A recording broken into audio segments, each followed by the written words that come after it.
L'histoire débute dans le jardin de la briqueterie de Bel-Air à Janzé. Un matin, un promeneur a découvert un corps dans le bassin du jardin. Il s'agit du veilleur de nuit. Sa femme, avertie par la police, est profondément choquée. L'enquête est alors confiée à un détective qui cherche des indices sur les lieux du crime.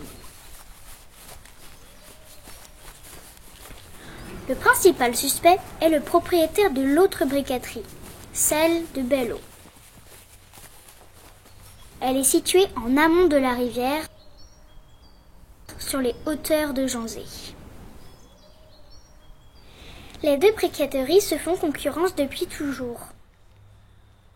Et on soupçonne le propriétaire de la briqueterie de Bel-Air de plusieurs vols d'eau dans l'autre briqueterie. Le meurtre serait une vengeance.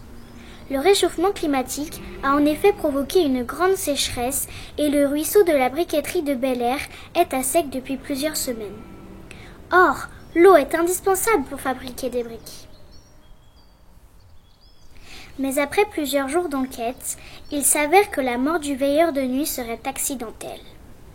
En effet, une plaque de verglas près du bassin serait responsable de sa chute.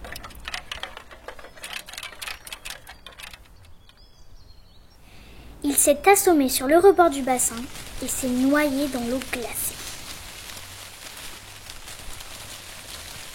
Le propriétaire de la briqueterie de Belle-Eau n'y est donc pour rien dans cette affaire. Les propriétaires des deux briqueteries décident alors de se réconcilier. Ils vont dorénavant coopérer intelligemment, mutualiser leurs moyens matériels et humains.